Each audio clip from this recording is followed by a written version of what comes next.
Go.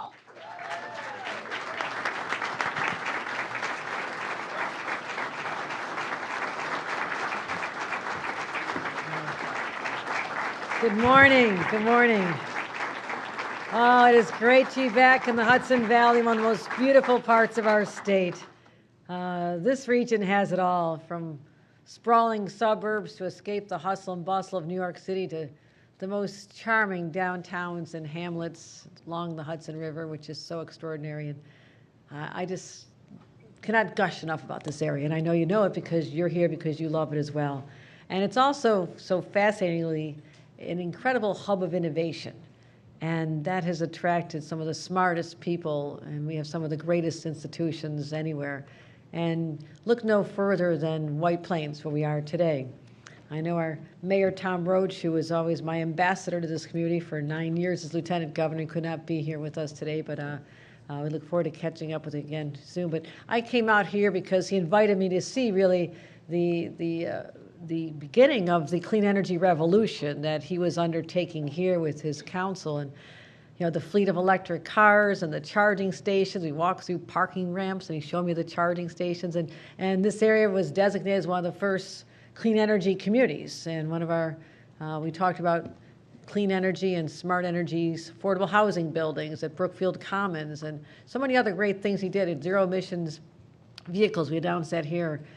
So we've been talking about this for a long time, and I just want to say that this is a community that really punches above its weight in terms of leading in these innovations and creating models for other parts of our state. And so it's always great to be back here, and I do want to recognize, and you heard their names, but you really have an incredible delegation here as well. So to all my partners in government, our state assembly members, our senator, let's give them another round of applause for what they do.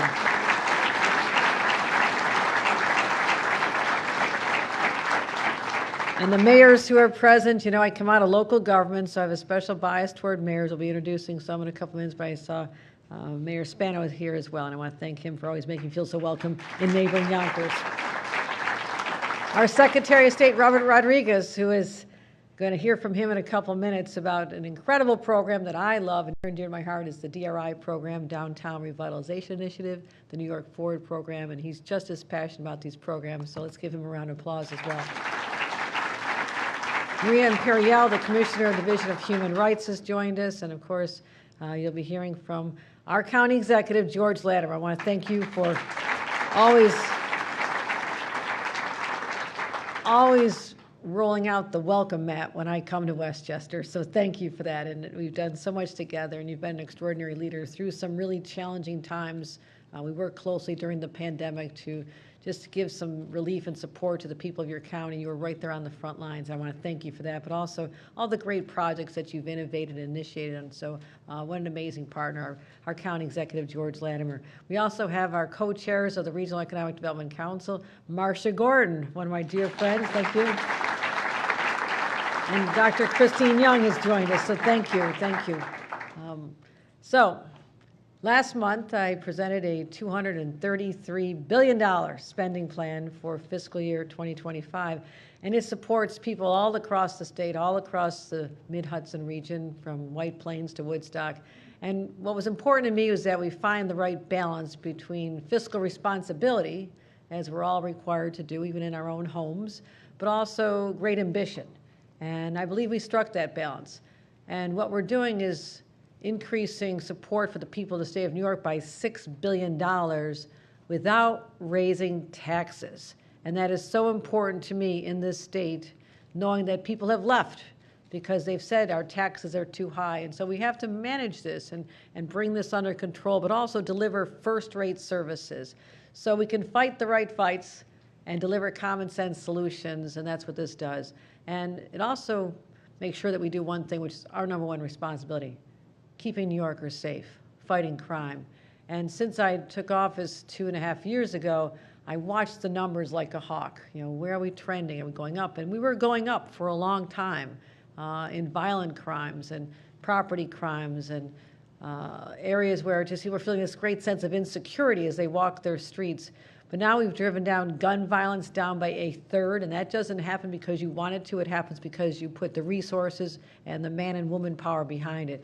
So we're off to a good start this year. We're down Shootings are down another 25% since January 1st, and so great progress. But we never wanted to spike the football and say, we're done here, right? Football, we don't really want to talk about football. I wish I hadn't said that. I'm rooting for nobody this weekend. I just want to put that next year. So we're maintaining our funding levels, $347 million, which is quite extraordinary when you think about it. All that is to keep New Yorkers safe and our gun violence prevention programs. But we also have some other persistent areas of crime that we cannot ignore. Hate crimes are up.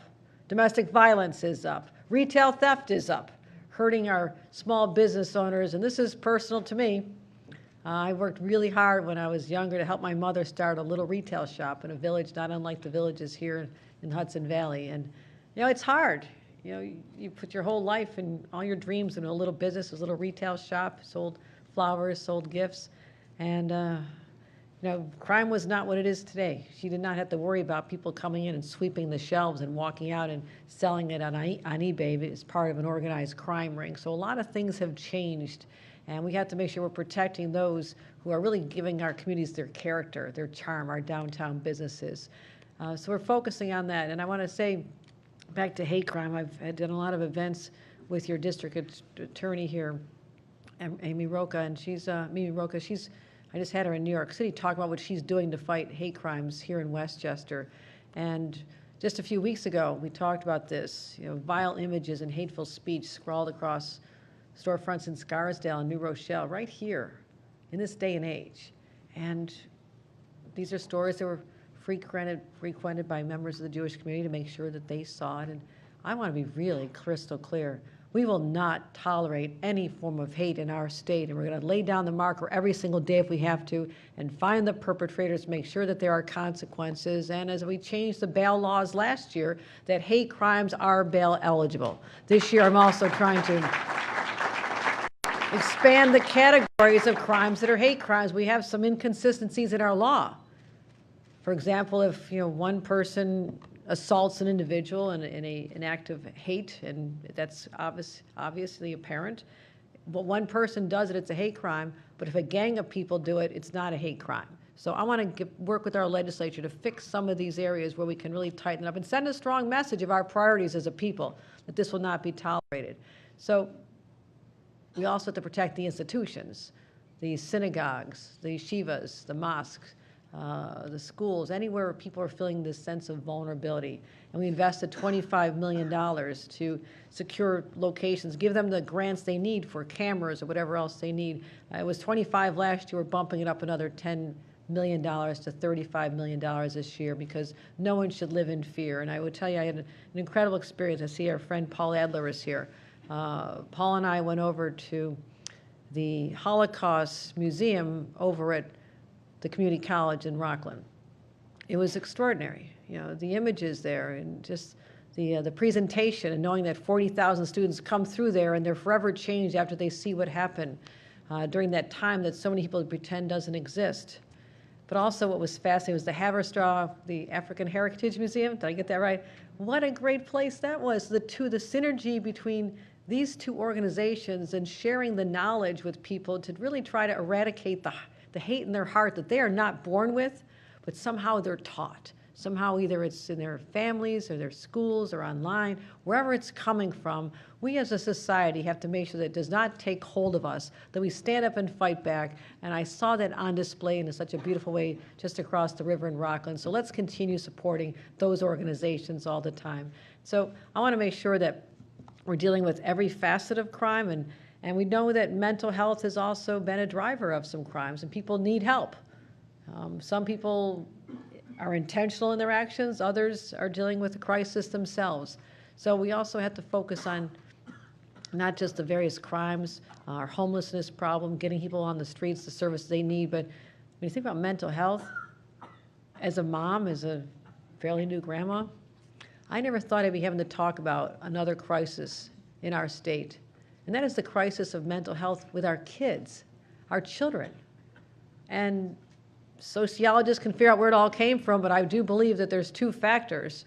One was the pandemic that isolated our kids, especially those that were at a formative time, our middle school kids, our high school kids. They were sort of afloat without a life raft. They didn't have any connection to people who cared about them or the mental health services they might have been receiving. But also social media. The combination of the two, where kids go into this dark, dark place, and the negative images that are bombarded against them through algorithms that are intended to capture your child's attention and to really poison their minds. These are factors that none of us adults ever had to deal with. So we have to stand up and recognize it, talk about it, and make sure that our kids are getting help as well. Last November, we announced mental health satellite clinics at 28 Hudson Valley schools. I say let's build on that momentum. I believe that every single school should have mental health services for our kids so we can catch the problems early, so they're not relegated to a lifetime of needing our help later on. And that's a commitment that I'm making to the people of the state, and it's happening right here in the Hudson Valley. So we're directing $45 million to youth mental health services, peer programs, wraparound services, any way we can tackle this problem. And again, it's part of a larger reimagining of our mental health services. And I want to again thank the legislators for standing with us last year when we made a $1 billion commitment to mental health. And people were just stunned at the scale of that. And we said, no, we're making up for lost time because nobody else talked about this before. Our state investment in mental health is up 45% overall, $4.8 billion, up from 3.3. So we really increased the amount of committed to this. And we also have to recognize that there are individuals in our society that you don't think of when you're thinking about mental health challenges. And I'm talking about law enforcement. And I think it's high time we recognize that those who put on a uniform, our police officers or even our firefighters, first responders, they see humanity at its worst. They have experiences that none of us ever have to endure. And it has an effect on them because they're human beings. But there's always been a stigma that you cannot talk about. You cannot seek help. You cannot tell your supervisor you need this or a little time off to take care of some mental health challenges, because you may not have a job when you come back. And that's what we're fighting against now. Try to give people help they need. So it's stunning to me to know that suicide rates among law enforcement is 60% higher than the average rest of the population. We just lost another individual on Long Island this past week. I'm proposing additional money, $13 million statewide, but $1.3 million for this region to help connect our veterans and those in law enforcement with peer-to-peer services that'll help them get through this.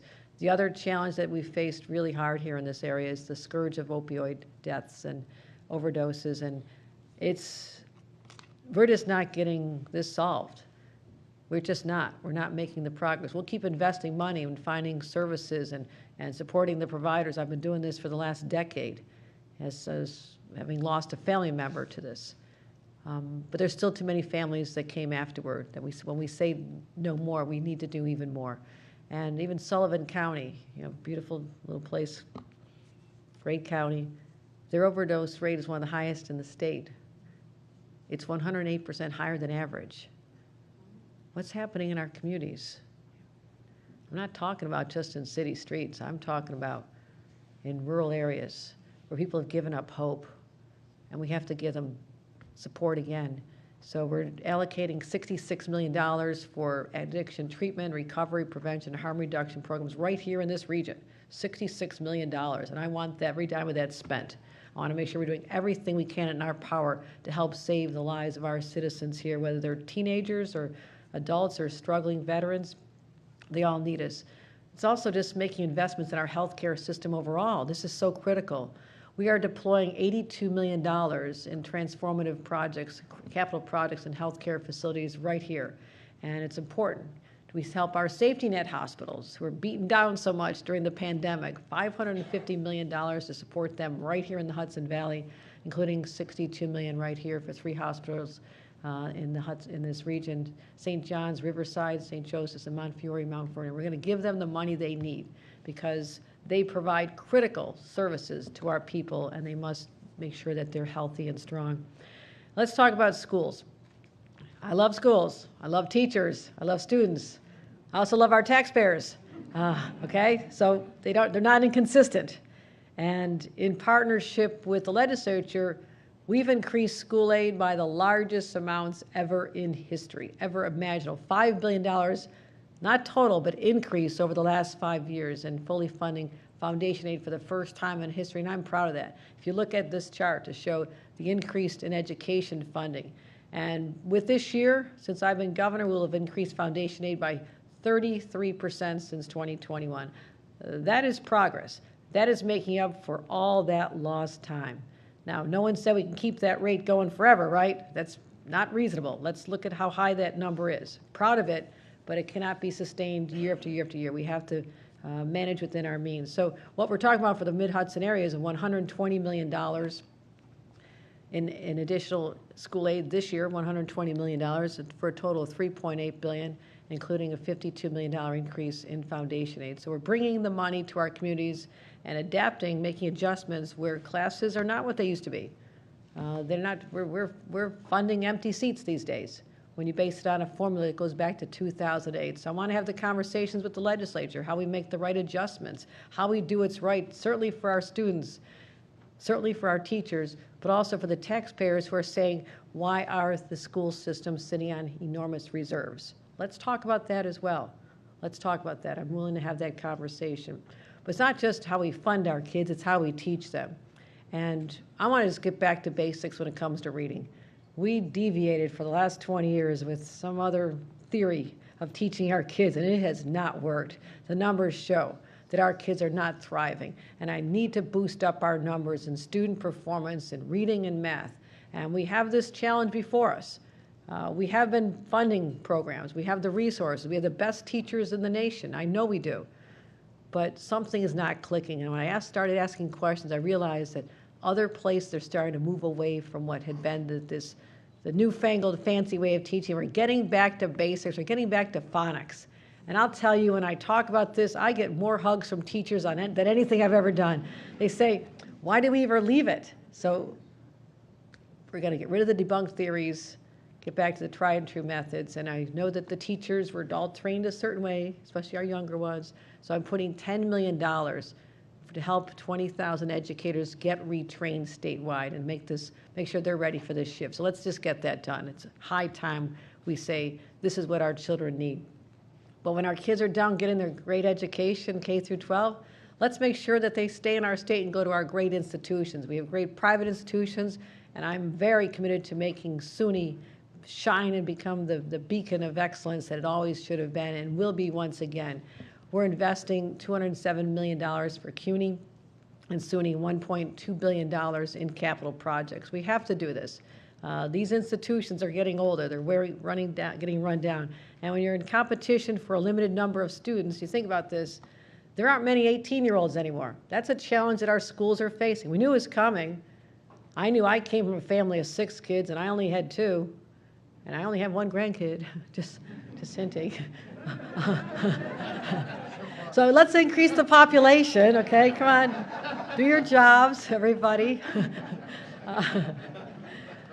But think about it. So we knew that we have these classrooms, whether it's K through 12, our high schools, our colleges are getting hit, and we just don't have the numbers we used to have. And so we have to make them attractive. We have to have curriculum that's relevant. We have to train students for the next generation of jobs that keep coming and coming to our state, which is a great story. So we have to rethink education and be adaptable and make sure that our infrastructure is being spent in all these great institutions here. You can see them on the screen. But infrastructure also means roads and transportation. We're investing $98 million in the Westchester County transit system. That's a 5.5% increase from last year. There you go. Also committing $108 million for roads. Potholes. I hate potholes. I travel more than anybody. When I was lieutenant governor, I hit every pothole in the state. I know them personally. And so no more. This is the great state of New York. Our roads should be perfect. And we're going to keep making those investments, and the roads and highways and bridges should be extraordinary. We're going to resurface and expand sidewalks on Fair Street and John Simpson Road in one of our communities, and fix Route 17, exit 122 and Wallkill, and also raise the elevation of the Ansville traffic circle in Peaksville. So there you go, raising that. raising the bar. And we're also going to make sure we're working on all the other projects as well. So I'm excited about that. Actually, I do get excited about infrastructure projects. I come out of local government, fixing roads and sewers and bridges. Actually, you feel like you're doing something that matters. It's tangible, it's visible, and it's important for public safety. But also something we're dealing with that we don't have a lot of control over. And that is the dramatic effects of climate change on this region in particular. The amount of water has come out of the heavens since I've been governor is amazing. The flooding for weeks and weeks and weeks on end, it's just unrelenting what we're dealing with. And everyone talks about these 100-year events. Why am I getting them every 2 years? I mean, someone owes me 98 years of not asking FEMA for money for flooded areas. But we did just get approval for FEMA flooding this week, approval to get reimbursements, which is important. But I saw it firsthand in Highland Falls. Anybody here from Highland Falls? Oh yeah, that was tough. I was right out there and walking with the boots through flooded streets, and the downtown shut down, a loss of a life. Young woman, how tragic was that? Going into what's the name of the little diner downtown I went to? And they still there? Are they doing okay? Yeah. They're the only one feeding breakfast. I thought it was great. Tell them I'm coming back. But not for a flood. I'm not coming back for a flood. We're done with the floods. You had a 1,000-year event. Has anybody figured out how they know it's a 1,000-year event? Okay, it was. We're saying it and it's sticky, but 1,000-year event. I'm not sure it was keeping track back then, but somebody must have been. But it was bad. Let me just say, it was really bad. And so in other pockets of Orange and Rockland County, just last summer and last fall, historic amounts of rain, and we had to send $3 million of emergency dollars to help the homeowners. And we now need to help these communities get ready for this new normal. It's not a good new normal, but it is the new normal. So we're setting aside $435 million for critical climate and flood resiliency programs. We have to get ahead of this as best we can to defend our communities. And I want to make sure that they have the services they need. Also giving local Hudson Valley governments $159 million to deliver services and AIM money. And one thing we do have around here, and they do get flooded themselves, but our extraordinary state parks, they are just so beautiful. And we're allocating $200 million for some of our flagship locations, $39 million for Bear Mountain State Park, $25 million for John Jay Historic Site. But that's not all. That's just from our budget. We have Bond Act money that we're also investing in 2 other state parks here, $78 million for Lake Sebago at the Harriman State Park, and $70 million for the Sojourner Truth Park in Kingston. Great, great assets. Make sure you visit them. But also, it's wintertime. Haven't seen a lot of snow. But Bel Air, how beautiful is that? $37 million to keep maintaining the upgrades there, because if you don't make the investments now, you're going to pay a lot more later.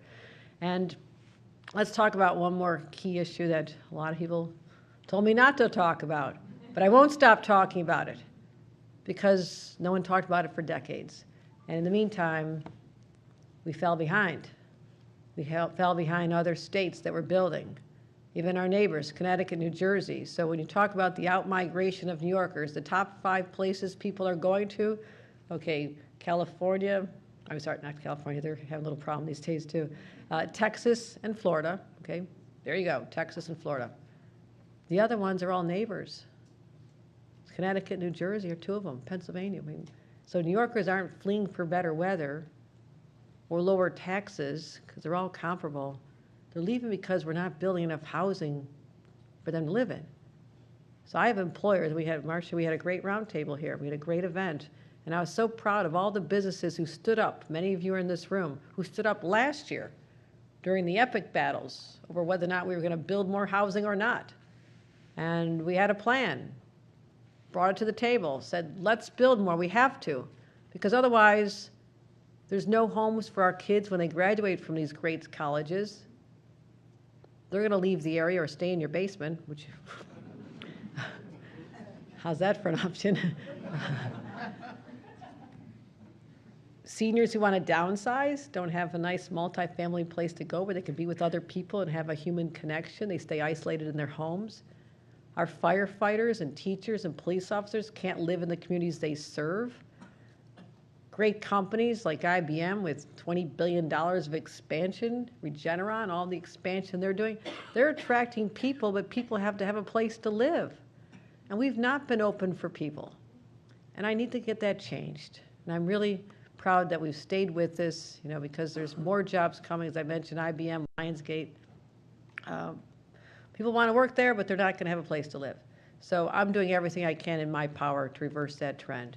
And first of all, we announced this already, our 5-year, $25 billion plan to build 100,000 units. Again, thanks to our friends in the legislature for supporting that.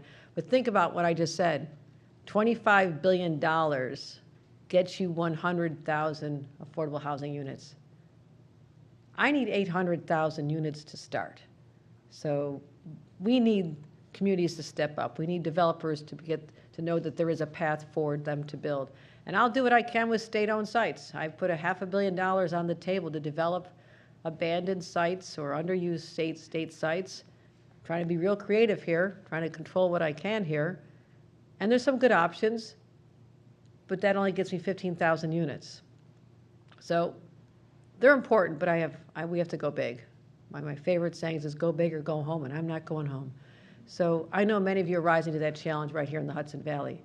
You are charting a new sustainable path forward where you're inviting people in and you're giving the residents, kids who grew up there, who want to have their kids grow up near grandpa, you give them a chance to stay, and that's everything. And just yesterday, I welcomed members of this region to an event we did at the Capitol. We announced the first 20 pro-housing communities because I was told last year, we'll do whatever you want, you just have to give us carrots. So I brought carrots to the meeting. I literally had a bunch of carrots in my hand. Okay, I should have brought some today. I said, get those really nice big ones, not those little tiny ones you get in the plastic bag. I said, I want the nice big carrots to show I'm serious about this. And I literally I said, I've got carrots on the table. $650 million of carrots for you. So they stepped up. And 6 was mentioned. Now here we have Poughkeepsie, Croton-on-Hudson, Newburgh, the village of Red Hook, New Rochelle, and last but not least, White Plains. So thank all of you for,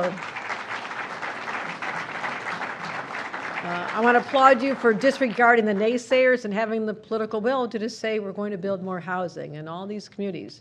I'm sure they don't want anybody else to apply because that's $650 million they got their eyes on. But it is expanding exponentially. Literally, we had 20 more requests just the night before. So we now have over 80 communities throughout the state, and it's just getting started. And this will free up the money for the DRI, New York Forward, the Main Street programs, the Mid-Hudson Transformation Fund that we put together last year. All those communities who agree that we're going to pass a resolution, make the commitment, we're going to break down barriers, we're going to build, and the percentage that we're tracking is very modest. You can actually do a lot better, but we have modest goals because we have to start getting moving here. So I'm excited about, as I mentioned, 2 of my favorite programs are the DRI and the New York Forward. And so I'm really proud to announce here today our winners while we're here. And today we're proud to announce that one of our first pro-housing communities is also the $10 million winner, and that is the great city of White Plains. So,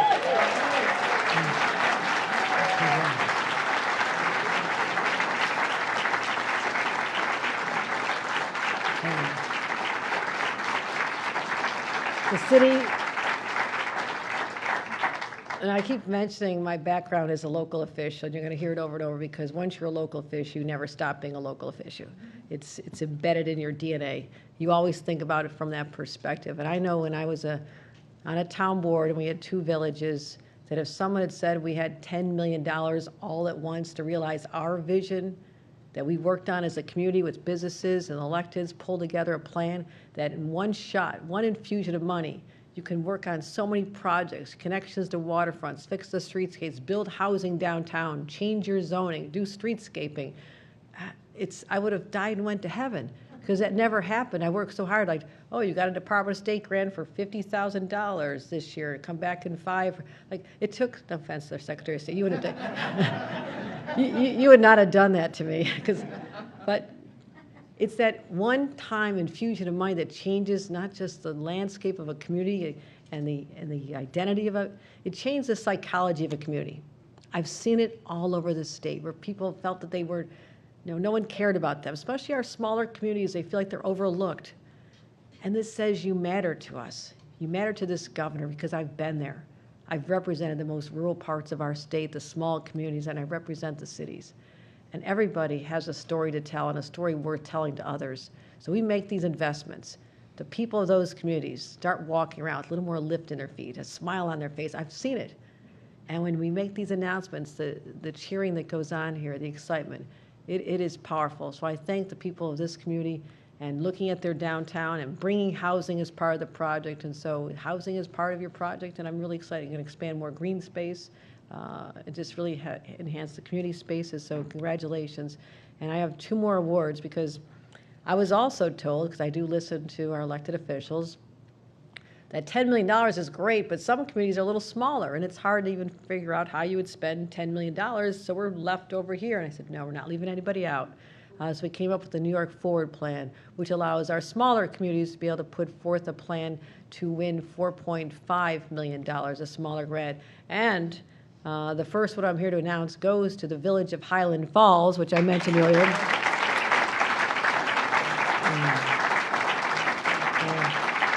You've been through a lot.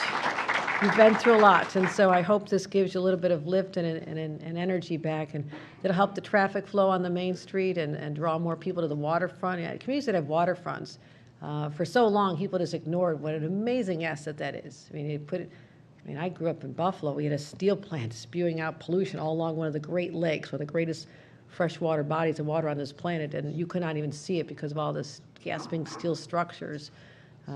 Polluting everything in sight. That's where my dad and grandpa worked and my uncles. So we have not treated our waterfronts well. Now we are.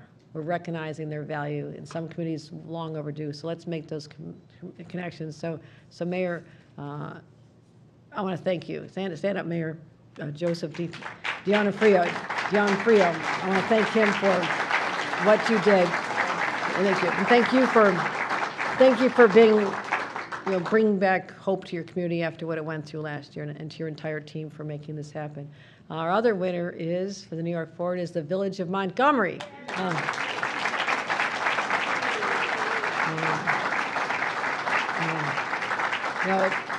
Talk about hidden gems on the Wallkill River and filled with beautiful architecture, and it's one of the loveliest little villages in all of New York, and it just oozes charm, but we have to make sure that we also keep some luster, make sure that we don't get run down at all. And so that's what we do. We give you the $4.5 million. You can spruce it up and make it more accessible to pedestrians and tourists without compromising that attraction that the locals all love so much. So I want to, the deputy mayor's here. Darlene is here. Deputy mayor? No? Okay. Congratulations anyhow to the Village of Montgomery. So we'll come back and see your progress, and I know I'm going to see more smiles. I'm going to feel that sense of energy and optimism that so many of these winners have. But I do feel that about our entire state. I want to leave you with that thought.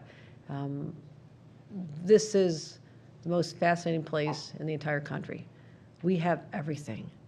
We have incredible natural resources and assets and beauty that is beyond belief.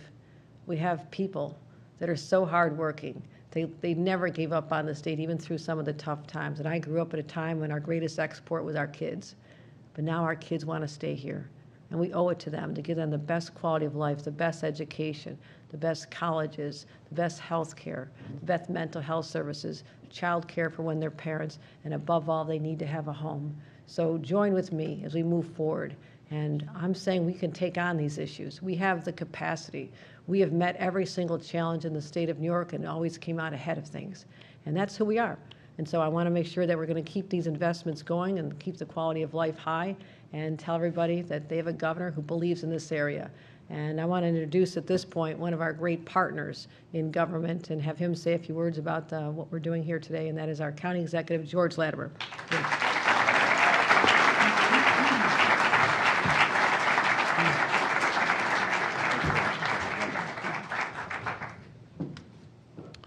Thank you very much, Governor Kathy Hochul, not just for being here in the Hudson Valley, but for being the leader that shows us that there's an opportunity to partner with the state and to accomplish these things, whether they're in the municipal governments that have just recently received this additional money, but for our everyday workings, the things that we have to do, that we turn to the state as a partner, as the county government, the local governments as well.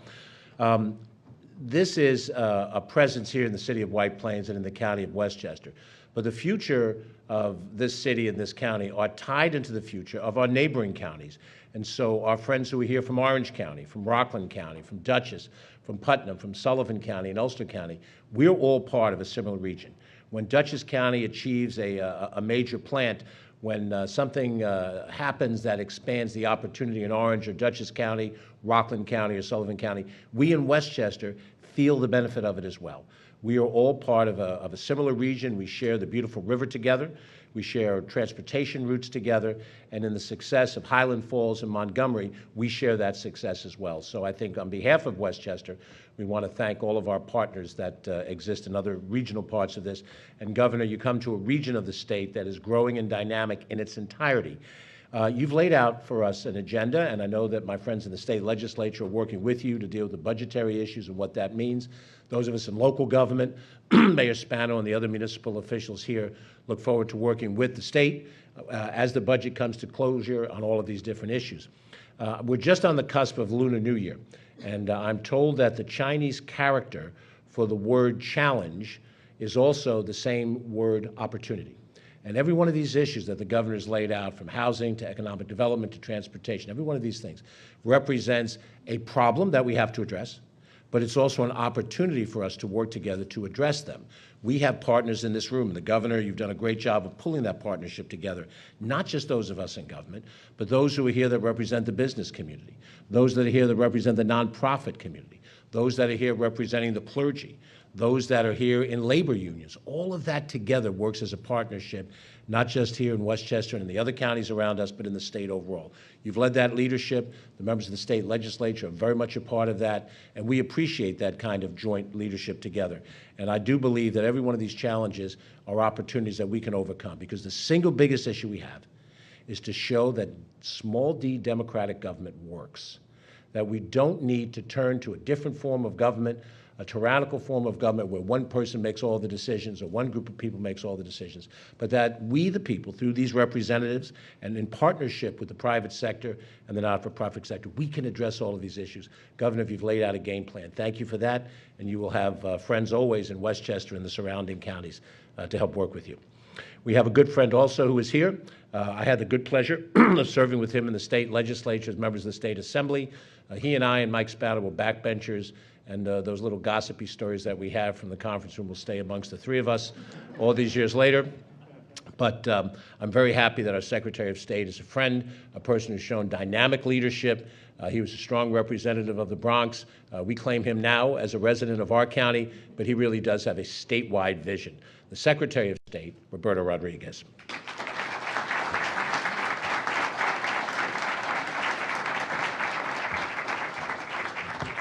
Good morning, everyone. I'm Secretary of State Robert Rodriguez, and it is great to be here in White Plains with all of you, and thank you, County Exec, for that warm introduction.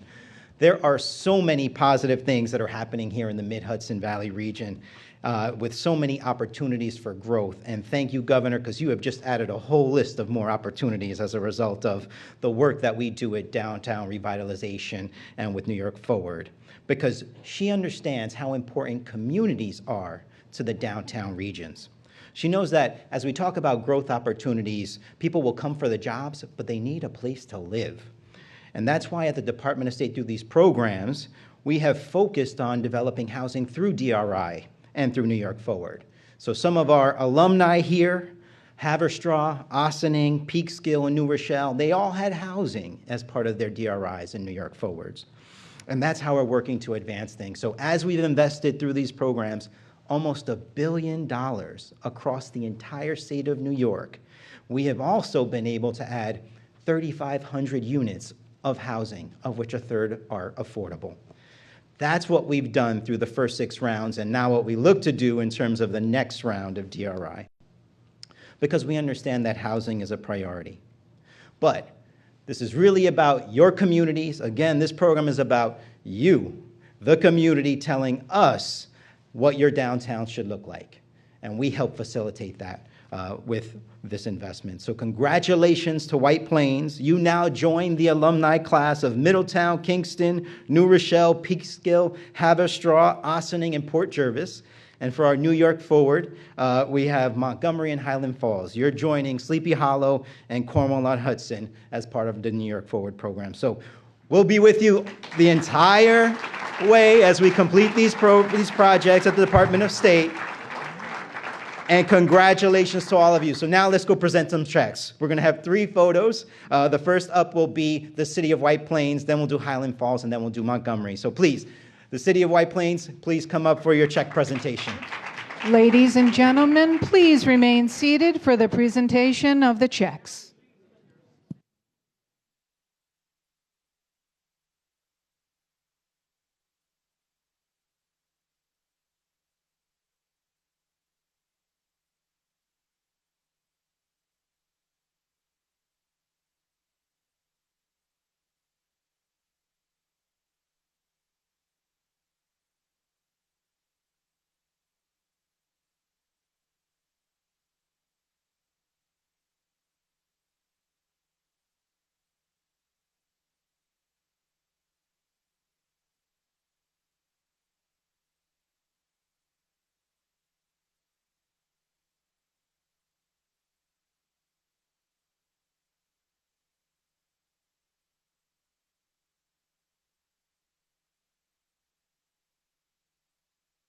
And the recipient of $10 million is the city of White Plains.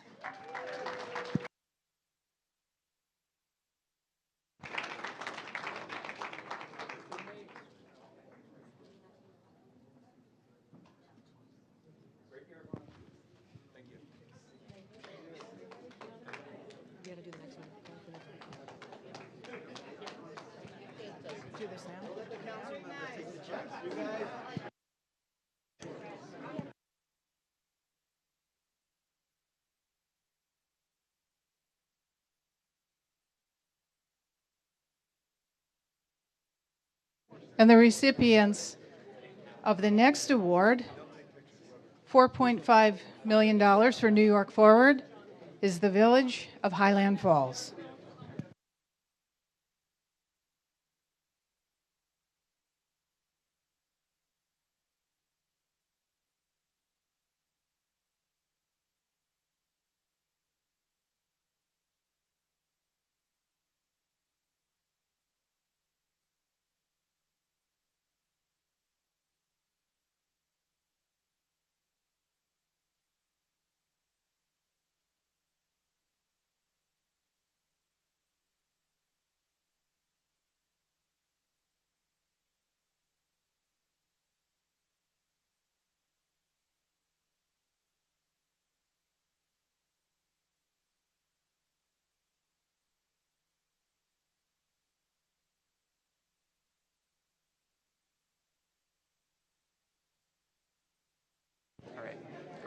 And our next recipient is the village of Montgomery. Come on up. Recipient of $4.5 million for New York Forward. Congratulations.